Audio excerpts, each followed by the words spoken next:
जय हिंद। मैं नयन सर आप लोग का स्वागत करता हूं नयन मैथमेटिक्स पर। आप लोग का जो कि हाई स्कूल का वीडियो लेक्चर होगा और पर्सनली हम लोग कहाँ धीरे धीरे आ गए हैं बाबू 3.1 पर चले है ना।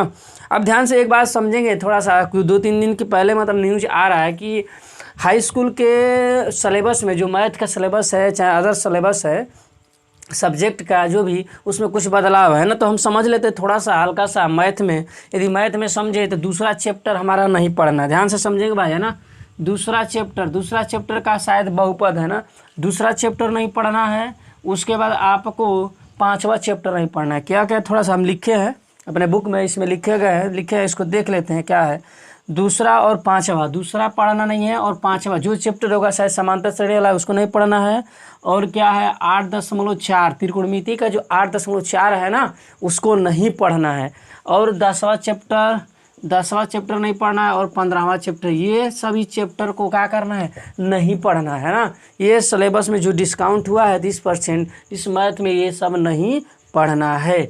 लेकिन हम लोग देखिएगा 2 पढ़ लिए हैं, यूट्यूब पर 2 पढ़ लिए हैं, ऑफलाइन में जहाँ पढ़ा था जिस कोचिंग विकल्प एकेडमी में वहाँ भी पढ़ लिए है ना।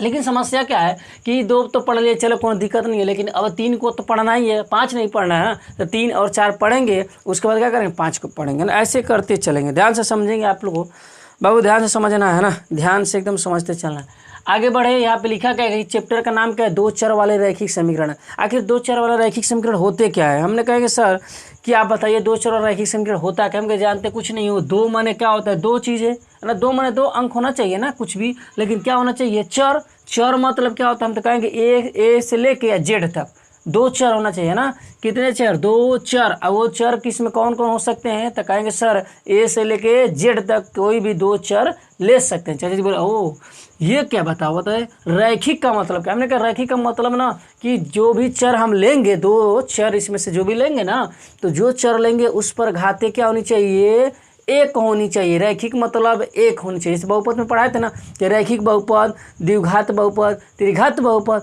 तो रैखिक मतलब 1 घात, द्विघात मतलब 2 घात, त्रिघात मतलब 3 घात। तो वही कंसेप्ट पकड़ लीजिए, रैखिक मतलब 1 घात ना। तो जो भी यहाँ पे चर यूज किया जाएगा उस पर क्या होनी चाहिए, 1 घात होनी चाहिए। अधिकतम बड़ी से बड़ी पावर क्या होनी चाहिए, 1 होनी चाहिए। तो इस टाइप के समीकरणों को क्या बोलेंगे, आपको बोलेंगे 2 चर वाले रैखिक समीकरण। चाचा जी बोले ये कथा काहे लिखा है भाई। हमने कहा आपको नोट बनाने के लिए इसको लिख दिए हैं, जो कहे हैं वही लिखा गया है। समझ लेते हैं ध्यान से।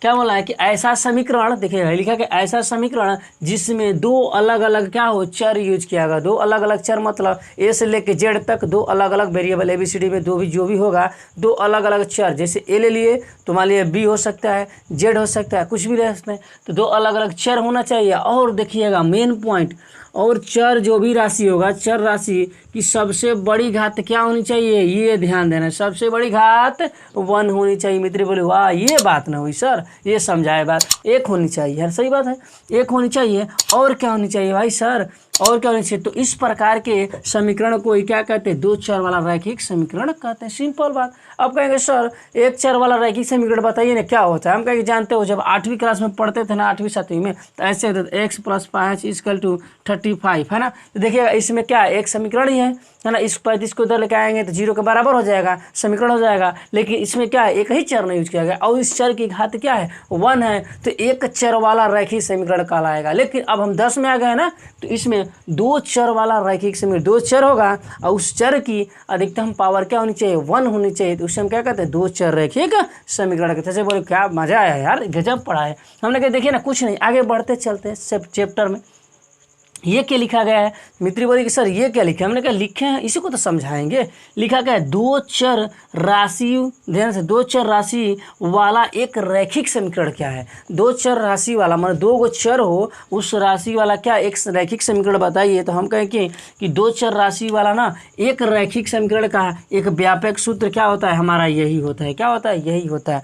मतलब 2 चर हो और उस क्या हो, रैखिक समीकरण हो।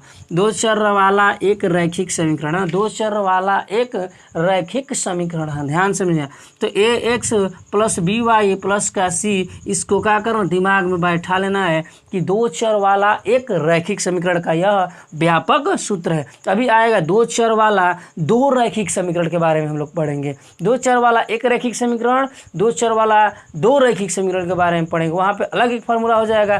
तो यहाँ पे क्या है, दो चर वाला, दो चर कौन कौन, x और y, दो चर वाला रैखिक समीकरण मतलब इसकी अधिकतम घात 1 है, x और y की घात अधिकतम घात 1 है, तो इसलिए हम कहें दो चर वाला रैखिक समीकरण। चाचा जी बोले यार ये कंडीशन होता है, इसमें थोड़ा सा कंडीशन को बताओ ना। हम कहेंगे अच्छा बड़ी दिमाग लगा रहे हैं, इसका मतलब ये पूछ रहे हैं क्या? हमने कहा हाँ यही पूछ रहे हैं। चाचा बोले हाँ यही पूछ रहे हैं। अरे गजब चाचा जी, आपको दिल जले है का। यहाँ पे क्या है, b बराबर क्या होना चाहिए, नॉट जीरो होना चाहिए, मतलब a और b का क्या है, जीरो मान नहीं होना चाहिए। चाचा जी बोले ये बता जीरो कर देंगे तो क्या होगा? हम अरे चाचा जी अगर जीरो कर देंगे तो यहाँ ये जीरो रखेंगे ना, ये पोर्शन खत्म हो जाएगा, और जब खत्म हो जाएगा तो क्या बचेगा, बी वाई प्लस सी बच जाएगा। और इसमें क्या हो जाएगा, यह एक चर हो जाएगा, वाई हमारा क्या हो जाएगा, एक चर हो जाएगा, और एक चर वाला तो रैखिक समीकरण हो जाएगा, ये तो कैंसिल हो जाएगा। इसलिए यह कहता है कि फार्मूला व्यापक समीकरण, दो चर वाला रैखिक समीकरण व्यापक समीकरण तो ये होता ही होता है, लेकिन ये कहता है कि ए बराबर नॉट जीरो, बी बराबर नॉट जीरो, और सी बराबर क्या होना चाहिए, कोई कांस्टेंट टर्म होना चाहिए। क्या होना चाहिए, कांस्टेंट टर्म का मतलब नियतांक होना चाहिए। हिंदी में बोले तो नियतांक होना चाहिए। क्या होना चाहिए, नियतांक होना चाहिए, समझ में। नियतांक का मतलब 2, 4, 5, 10, -15, 20 ऐसे अंक होने चाहिए। कैसे बोले, ये तो समझ में आ गया। एक काम करो, अब जानते हैं हम क्या पढ़ेंगे, ध्यान से समझिएगा, पकड़ना है यहाँ से, हम पकड़ना नहीं तो कन्फ्यूजन आता है, पूरा चैप्टर में कन्फ्यूजन हो जाता है। ध्यान से पकड़ेंगे चीज़ों को, हम क्या बोल रहे हैं ना, ध्यान से पकड़ेंगे। क्या बोला है भाई, ये दो चरों वाला एक रैखिक समीकरण। तो हम इस चैप्टर में क्या करेंगे, जो हमारा 3.1 का चैप्टर चला है, इसमें जो सवाल होगा ना, हम समीकरण बनाएंगे, उस समीकरण का ग्राफ को हम प्रदर्शन करेंगे। क्या करेंगे, ग्राफ का प्रदर्शन करेंगे। तो आपको सुनना क्या है, कभी कभी एक समीकरण मिलेगा, है ना, एक समीकरण मिलेगा, उसका ग्राफ का प्रदर्शन करेंगे। कभी कभी दो समीकरण मिलेगा, 1 और 2 मिलेगा, इन दोनों समीकरणों का हम ग्राफ के द्वारा प्रदर्शन करेंगे। तो बोले ओ ये बात है, तो हम उसी को बोल रहे हैं। यहाँ पे दो चर वाला तो रहेगा, दो चर तो रहेगा ही, लेकिन दो चर वाला एक रैखिक समीकरण, मतलब एक समीकरण मिलेगा तो उसका ग्राफ पढ़ेंगे हम लोग, और दो चर वाला ही रहेगा लेकिन दो समीकरण होगा, दो रैखिक समीकरण होगा। अब उसकी ग्राफ के बारे में जैसे ही खत्म, दो चीज़ें, काम चैप्टर का खत्म। और ध्यान से सुनना भाई, देखिएगा, एक चर वाला रैखिक समीकरण का अभी हम ग्राफ के बारे में, कैसे ग्राफ एक चर वाला, यहाँ पे एक चर का है, सॉरी, दो चर वाला एक रैखिक समीकरण लेंगे आपके सामने, उसका ग्राफ कैसे बनाया जाता है वो सीख लेंगे, तब जाके इस सवाल के बारे में हम लोग चलेंगे। तो अब इसको नोट कर लेंगे ना, चलेगा। अब हम इसको समझ लेते हैं क्या चीज़ है, दो चर राशि वाला, दो चर राशि वाला एक रैखिक समीकरण को हल करना। हमने पता बोला है ना कि दो चर राशि वाला क्या हल करेंगे, दो चर राशि भी होगा और एक ही रैखिक समीकरण को हम हल करना सीखेंगे, कैसे हल करते हैं, और उसका ग्राफ रिप्रेजेंट भी सीखेंगे, मतलब प्रदर्शन भी सीखेंगे, कैसे हम ग्राफ पे प्रदर्शन करते हैं। क्योंकि 3.1 में ना जितना भी क्वेश्चन होगा सब ग्राफ पे होगा। ग्राफ कैसे हम बनाए हैं ना, कोई समीकरण लेते हैं, दो चर राशि वाला एक समीकरण लेंगे, एक ही ना बोला है, एक ही लेना है, क्योंकि एक ही को बोला है ना कि दो चर राशि होना चाहिए, और एक रैखिक समीकरण का हल सीखेंगे और ग्राफ पे रिप्रेजेंटेशन सीखेंगे, है ना। चलिए एक समीकरण लेते हैं, जैसे कि x माइनस का y प्लस का 5 इक्वल टू 0 ले लेते हैं। ध्यान समझिए, यस ले लेते हैं, कुछ करना नहीं, ये ले लिए। अब जब ये ले लिए तो एक समीकरण ले लिए, अब इसको क्या करना है, हमें हल करना है। आपको ध्यान देना है, क्या हम बोला कि आपको एक बात ध्यान देना है, जब भी ग्राफ को हल करना है तो आपको यही दिमाग लगाना है कि जितना हो सके छोटा डाटा ले, छोटा का मतलब 0 ले, 1 ले, जिससे क्या हो, जो हमारा अंक मिले वो आसानी से क्या हो, मतलब सॉल्यूशन हो जाए और आसानी से मान निकलता जाए। यहाँ x बराबर 20 ले लेंगे तो क्या होगा, दिक्कत होगा ना, छोटे छोटे वैल्यू रहेगा तो हम ग्राफ पे फटाफट रिप्रेजेंटेशन कर लेंगे। लेकिन हम आपसे यही कहेंगे कि आप ज़्यादा से ज़्यादा क्या करना है, x का मान यदि मानते हैं इस समीकरण में, ध्यान सुनिएगा, x का मान यदि एक समीकरण में 0 मानते हैं तो y का मान कितना आएगा, ध्यान से समझेंगे, y का मान कितना आएगा, 5 आएगा, है ना। आएगा 5 नहीं, कहेंगे सर कैसे आ गया, हमें कहें चलिए इसमें रखिएगा, है ना। x का मान 0 और y का मान यहाँ पे ऐसे ये इक्वल टू 0, ठीक है। अब ध्यान समझेंगे, माइनस का देखिएगा, माइनस का y प्लस का 5 इक्वल टू 0 है ना। और जैसे ही क्या y उधर जाएगा तो y बराबर कितना हो जाएगा 5, तो y का मान कितना आया 5। हमने क्या किया कि x का मान 0 माना तो y का मान 5 आया, ठीक। अब फिर y का मान मान लेंगे। एक बात ध्यान में रखना है, आप ये नहीं कि हमने x का मान पहले माना है तो x का मान ही हर बार पहले आपको मानना है, जो मर्जी हो आप स्वतंत्र। दिमाग ऐसे पढ़ना है भाई, है ना, लोलो नहीं पढ़ना है, दिमाग ऐसे लगाना है। ध्यान से समझेंगे क्या बोल रहे हैं कि कैसे पढ़ना है, दिमाग को लगाना है कैसे कि आपको चीज़ों को दिमाग में रटना चाहिए। क्या रटना चाहिए, क्या चीज़ रटना नहीं है, क्या कहना है, ध्यान से समझना। x की वैल्यू आपने 0 मान लिया तो आप पहले y का मान भी रख सकते थे, 0 रखिए, 2 रखिए, 5 रखिए, स्वतंत्र है। तो जैसे y का रखेंगे तो x का आएगा, x रखा तो y का आया। तो अब देखिएगा, एक बार हमने x का रखा ना तो y का आया, तो अब क्या करना, आपको y का मान रखना है। y का मान अपने मन से कुछ भी रख लीजिए, y का मान अपने मन से कुछ रख लीजिए। जैसे कि y का मान यदि हम मान लेते हैं, ध्यान से समझेंगे, y का मान यदि हम मान लेते हैं 2 मान लेते हैं ना, y का मान यदि 2 मान लेते हैं तो रखेंगे यहाँ पे तो x माइनस का 2, ठीक, और प्लस का 5 इक्वल टू 0, यह क्या है 5 है ना। तो रिजल्ट क्या आएगा, तो कहेंगे माइनस का 2 और प्लस का 3, तो x बराबर, ध्यान से समझेंगे, x बराबर कितना आ जाएगा, x बराबर यहाँ पे प्लस का 3 आ जाएगा इक्वल टू 0, है ना, प्लस का 3 इक्वल टू 0। तो यहाँ पे x बराबर कितना आएगा, माइनस का 3 आ जाएगा। x बराबर कितना आ जाएगा, माइनस का 3 आ जाएगा। अब रह गई बात कि इसको कैसे लिखें। हम कहेंगे देखिए लिखने का तरीका क्या है, ग्राफ तो बनाएंगे ही बनाएंगे, लेकिन लिखने का तरीका हम सीख लेते हैं। ध्यान समझेंगे, यहाँ पे है ना, सीख लेते हैं। यहाँ पे क्या है, समीकरण को लिखें x minus Y equal to 5 है ना, ये 0, ये लिख लेंगे समीकरण को, है ना। और जैसे समीकरण लिख दिए तो यहाँ पे लिखेगा x बराबर, हमने क्या माना था, x बराबर 0। ध्यान समझेंगे, तो y बराबर क्या आया है, y बराबर 5 आया है, y बराबर 5 आया है ना। आज जैसे यहाँ पे y बराबर, ध्यान समझेंगे, y बराबर यहाँ पे y बराबर 2 माना है ना। तो x बराबर क्या है, माइनस का 3 आया। ये आप कर लेंगे, एक टेबल बना लेंगे, ऐसे आसानी से वह समझ जाएगा कि यह माना है तो यह आया, यह माना है तो यह आया। अब ग्राफ खींचते सर, इसका ग्राफ हमने तो हल सीख गया, हल का मतलब यही था हल कि एक्स वाई का मान निकाल लेना। अब ग्राफ समझे तो ग्राफ के बारे में देखिएगा, यहाँ पे 0 होगा, है ना, पढ़े होंगे, 1 2 3 4, उसके बाद 5, इधर भी आता है 1 माइनस का 1 माइनस का 2 माइनस का 3 माइनस का 4, है ना, यही ना है, माइनस का 4 और माइनस का 5, ये हमारा हो जाएगा। अब इधर बढ़ेंगे तो क्या हो जाएगा, ध्यान से देखते रहना, है ना। इधर माइनस का 1 माइनस का 2 और यहाँ ऊपर क्या होता है, प्लस का होता है ना, ऊपर 1 2 3 4 5, ये हो जाएगा, है ना। और नीचे क्या होता है बाबू, माइनस का होता है, माइनस का 1 माइनस का 2 माइनस का 3 माइनस का 4 माइनस का 5, ये होता है हमारा। अब रह गई बात कि सर ग्राफ बताइए, तो x बराबर 0, तो x बराबर 0 यहीं पे है ना, 0 0 होता है ना मूल बिंदु का निर्देशांक, तो x बराबर 0। जैसे बोले कि y बराबर 5, तो हम कहेंगे y बराबर 5 चढ़ जाए पर, है ना, ये y का मान क्या है, प्लस का 5 है, तो y का मान ये हो जाएगा, चढ़ जाए खच दे। y का मान इस बार 2 यहाँ पे दिया है, y का मान क्या दिया है 2, है ना, तो y का मान दिया है 2, देखिएगा ये पॉजिटिव है, यहाँ पे 2 आ गया, है ना। और x का मान कितना है, माइनस का 3 है, क्या लिखा गया है, x का मान माइनस का 3 है, तो x का मान माइनस का 3 है। यहाँ पे देखिए x का मान क्या है, माइनस का 3 है, तो क्या करना, चुपचाप यहाँ से क्या कीजिएगा, x और 2 को मिला दीजिएगा, है ना, x और 2 को मिला दीजिएगा। यही हमारा क्या कहलाएगा, इस रेखा का ग्राफ का ये हमारा हल कहलाएगा, है ना। बस और कुछ करना नहीं, दिमाग ऐसे ही लगाना, है ना। तो जो 2 चर वाला रैखिक समीकरण का ये हमारा ग्राफ का रिप्रेजेंटेशन है। अब इसको हम समझ लेते हैं, 2 चर वाला 2 रैखिक समीकरण, 2 चर वाला, देखिए 2 चर राशि वाला 2 रैखिक समीकरण का हल करना।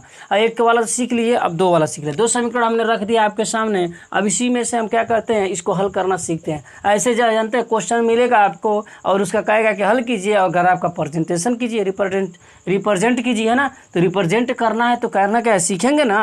जैसे बोले कि हाँ सिखाओ कैसे करेंगे, हमें देखिएगा पहले वाले समीकरण को लेके चलते हैं ना, तो 2x और देखिए इसको उधर लेके जाएंगे तो क्या 6 माइनस का 3y होगा कि नहीं, बिल्कुल होगा। चलिए बोले कि हाँ होगा। x का मान यहाँ से निकालेंगे तो 6 माइनस का 3 y आप बाटे में 2 होगा, ये भी होगा। हमने कहा हाँ ये भी होगा। हमने कहा करना क्या है, कुछ नहीं, दिमाग का लगाना है। अब आपको x का वैल्यू निकालना है ना, तो क्या करेंगे कि y बराबर आप 0 रखिए। इस समीकरण में इस 3 को मान लेते हैं, समीकरण नंबर 3 मान लेते हैं। चलिए बोले कि y बराबर 0 रख दो, आसान हो जाएगा। आप ही ने बोला है सर कि वाई का मान 0 रख दीजिए, हमने कहा हाँ बिल्कुल सही है, वाई का मान 0 रख देंगे ना, काम खत्म हो जाएगा। बड़ा बड़ा डाटा रखेंगे, दिमाग लगाएंगे, माइनस प्लस आएगा, उससे बने 0 रखिए जितना आसान हो सके, है ना, शॉर्ट बनाना है, स्मार्ट स्टडी करना भाई। तो जैसे बोले कि 0 रख दे, हमने कहा 0 रख दे। जब 0 यहाँ पे रखेंगे ना तो यहाँ पे 0 रखेंगे तो ये भी 0। आज 6 में 2 से भाग देंगे तो वाई का मान एक्स का मान कितना आएगा, देखिए एक्स का मान है ना ये पूरा, तो एक्स का वाई का मान यहाँ पे 0 रखेंगे तो ये पूरा टर्म 0, और ये 0 तो 6/2 बचेगा, और 6 में 2 से भाग देंगे तो किसका मान निकलेगा, एक्स का। तो एक्स बराबर क्या आ जाएगा, एक्स बराबर हमारा 2 आ जाएगा, एक्स बराबर क्या आ जाएगा, 2 आ जाएगा। देखो कितना आसान है, आसान है, एक्स बराबर 2 आ जाएगा। लेकिन आपको हमने एक चीज़ बताया था, याद कीजिएगा, पहले समीकरण में हमने क्या किया था कि एक समीकरण था तो एक बार x का मान निकालें तो y का मान आया, एक बार y का मान रखे तो x का मान आया, मतलब एक समीकरण से 4 डाटा आया था। कितना डाटा, 4 डाटा। इसी तरह इसमें भी वही करेंगे, एक समीकरण से 4 डाटा निकालेंगे तो क्या करेंगे, ध्यान से समझेंगे फिर।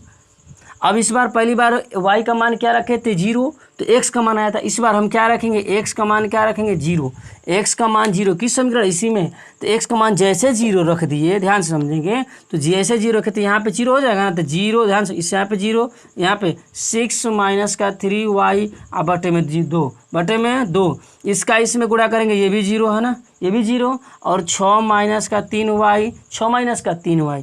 अब यह देखिएगा माइनस का 3y इधर आ जाएगा, इधर का 6 हो जाएगा, है ना, और यहाँ पे 3 से कटाएंगे इसको तो क्या हो जाएगा, 2, अर्थात y का मान कितना आया, y का मान 2 आ जाएगा, y का मान 2 आ जाएगा। कब, x का मान 0 रखे तो y का मान 2 आ गया। अब आगे बढ़ेंगे, इस समीकरण को तीसरे इसको हल करेंगे, देखिए 4x, इसको उधर लेके जाएंगे तो माइनस से तो प्लस हो जाएगा। चाची बोले कि तो इतना तो आता है जी, आसान है, माइनस होगा तो प्लस हो जाएगा। मैं कहा x का मान ऐसे निकालिए तो 8 प्लस का 2y आ बटे में 4 हो जाएगा, क्या हो जाएगा, 4 हो जाएगा। हमने कहा वैसे ही प्रक्रिया करना, कुछ नहीं है। y का मान 0 मान लो, y का मान 0 मानेंगे तो यहाँ ये पूरा 0, 8 में 4 से भाग देंगे तो x बराबर 2, x बराबर 2 यहाँ पे हुआ। आपने y का मान 0 माना है तो x का मान आया 2। इस बार क्या करेंगे, x का मान क्या मानेंगे, x का मान आप 0 मानिए, x का मान 0 मानिए, x का मान 0 मानिए तो हल करते हैं। x का मान 0 मानेंगे तो हल करेंगे तो क्या आएगा, देखते हैं ना। देखिएगा x का मान 0 रखेंगे यहाँ पे तो 0 हो जाएगा, यहाँ पे 8 प्लस 2y बटे में कितना, 4 होगा ना, इसका इधर में गुणा कर देंगे, 0 ही हो जाएगा, 8 प्लस का 2y, सही है। अब इस 2y को इधर लेके आएंगे तो माइनस का 2y इक्वल टू 8, इससे इसको कैंसिल करेंगे तो 2 से 8 जाएगा, 2 से 8 को भाग देंगे तो कितनी बार, 4 बार, तो y बराबर कितना, माइनस का 4 आ जाएगा, y बराबर माइनस का 4, अर्थात y का मान कितना आया, माइनस का 4 आया, y का मान माइनस का 4 आया। x का मान 0 रखे तो y का मान कितना, माइनस का 4 आया। इसका टेबल कैसे बनाएंगे, देखिएगा यहाँ पे एक टेबल बक्सा बना लेंगे धीरे से, यहाँ पे x और x लिख देंगे, यहाँ पे y लिख देंगे, और ध्यान से समझेंगे भाई, x y का मान 0 माने हैं, ध्यान समझेंगे, y का मान 0 माने है ना, तो y का मान 0 माने हैं तो 2 बक्सा बनेगा, 2, y का मान 0 माने हैं, ध्यान से समझेंगे, 2 बक्सा बनेगा, इस समीकरण का 4 डाटा वाला और इस समीकरण का 4 डाटा वाला ना। तो y का मान 0 माने तो x का मान कितना है, 2, और एक बार x का मान 0 माने तो y का मान कितना आया है, 2, x का मान 0 तो y का मान 2 आया है, ये हमारा हो जाएगा ना, ये हमारा हो जाएगा। आगे बढ़े, एक और बक्सा बनेगा, कहेंगे सर कितना, हमने कहा कि देखो ये 2 था ना तो 2 का 2 बनेगा ना, अब इसका भी बनाएंगे इस वाले का, तो यहाँ पे x और यहाँ पे y। अब रह गई बात कि y बराबर 0 तो x बराबर 2, y बराबर 0 तो x बराबर 2, ध्यान से समझेंगे, है ना।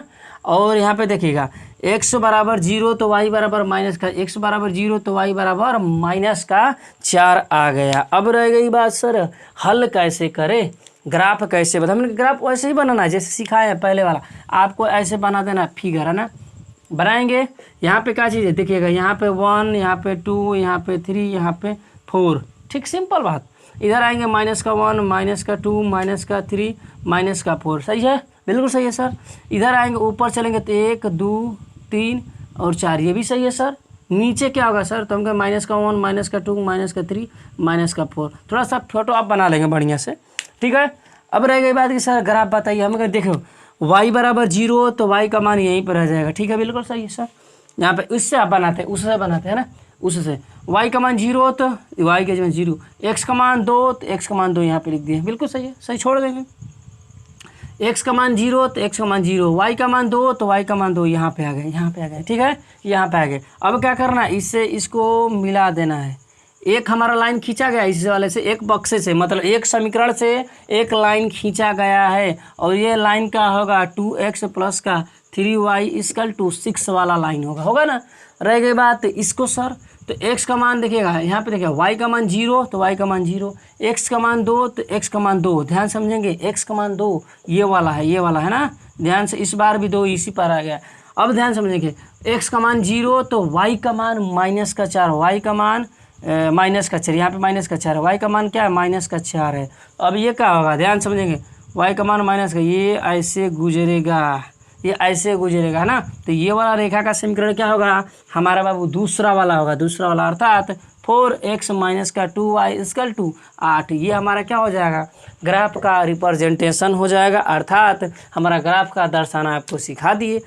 एक चर करें, 2 चर वाला एक रैखिक समीकरण का ग्राफ मैंने सिखाया और हल करना सिखाया, और 2 चर वाला 2 रैखिक समीकरण का हमने हल करना, अर्थात x y का मान निकालना और ग्राफ पर प्रदर्शन करना सिखाया है। इसके बाद हम लोग जो सवाल है उसको हम 3 सवाल है अगले वीडियो में हम अपलोड कर देंगे, तीनों को समझा के और तीनों का ग्राफ के द्वारा हल करेंगे हम लोग ना, तो आसानी से समझ आएगा है ना। तो बाबू जो चैनल पे धक्का करना है, चैनल को सब्सक्राइब करना है और फटाफट क्या करना है, शेयर करना है, और जिस कोचिंग में जहाँ भी पढ़ रहे हैं क्या करना है, बताना है कि देखिए इस वीडियो को देखना है और समझाना है, देख लो कैसे पढ़ाया जा रहा है, कैसे समझ में आ रहा है ना।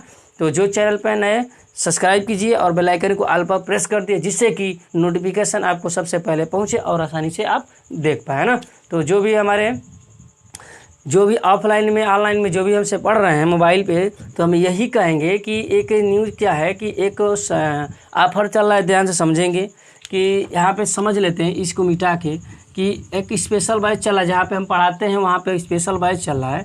यहाँ पे हम 200 में पूरा मैथ है, 200 में मंथली मैथ पढ़ाएंगे, ये मतलब मैथ है ना, और 300 में मैथ और फिजिक्स स्पेशल क्लासेस चल रहा है ना, स्पेशल क्लास है। और यह मंगलवार से 3 बजे से चलेगा, क्या चलेगा, मंगलवार से शाम को 3 बजे 3 PM पे चलेगा है ना। ध्यान से समझें क्या बोले हैं, 200 में मैथ मंथली चलेगा, स्पेशल है भाई, स्पेशल का मतलब स्पेशल ढंग से चलेगा, और 300 में क्या होगा, दोनों मैथ और फिजिक्स दोनों चलेगा। यह क्या है, क्लास आपका 9, 10, 11, 12 है ना, क्लास में 9 और 10, 11 और 12 ये सबके लिए अलाउ है, कोई भी पढ़ सकता है ना। एक बात और, जिसको समस्या हो रही है इन बातों को समझने में, तो आप डायरेक्ट हमसे क्या कर सकते हैं, कांटेक्ट कर सकते हैं। यहाँ पे लिख देते हैं 72 32, ध्यान समझेंगे भाई, 72 32 93 99 79 है ना, ये नंबर पे आप डायरेक्ट कांटेक्ट कर सकते हैं कि ये क्या मैटर है। हम कहेंगे भाई मैथ को पढ़ाना है 200 में मंथली, स्पेशल बैच है, स्पेशल का मतलब भाई स्पेशल जितना होगा ढंग से, रामबाड़ बाण समबाड़ चलेगा, अग्निबाड़, जितना हो सके नियम कानून इतना पढ़ा के स्पेशल का स्पेशल फाड़ फोड़ दिया जाएगा ना। और 300 में मैथ फिजिक्स दोनों चीज़ें हम पढ़ाएंगे ना। तो ये हमारा स्पेशल बैच चलने वाला है जहाँ पे हम रसायन पढ़ाते हैं उस कोचिंग में, और यह शाम को 3 बजे से मंगलवार से चलेगा। इसी अगले मंगलवार से शुभ आरंभ कर दिया जाएगा। जिसको समस्या हो इस पर कांटेक्ट कर सकते हैं है ना। तो जहाँ भी पढ़ा, जिस कोचिंग में, जिस स्कूल में, बताइए किसी न किसी बच्चे की ज़रूरत होती है पढ़ने की, तो आप बताएंगे तो हो सके उसका भला हो सके। और यह फीस बहुत मिनिमम रखा गया है, हमारे आने जाने का ये तेल का किराया है, बस और कुछ नहीं है ना। तो ये फीस मिनिमम है, बहुत बच्चों का कल्याण हो जाएगा यदि आप बताते हैं। तो जिसका हेल्प होगा तो आपसे यही कहेगा वह आपका भलाई ही होगा। यदि किसी का आप मदद करते हैं, किसी को बताते हैं, तो यदि उसका भला होता है तो आपका भी भला होगा। तो ये बताना जरूरी है, जहाँ भी स्कूल में पढ़ रहे हैं, कोचिंग में पढ़ रहे हैं है ना, तो पढ़ लेना है फटाफट है ना। 200 का मुँह ना देखिए, चीज़ें ढंग का सीखिए है ना। टाइम अपना पास नहीं करना, सही जगह पे अपना टाइम पास कीजिए, जिससे कि आपको कंटेंट मिले, आपको समस्याएं कभी ना, है ना। तो जय हिंद बाबू।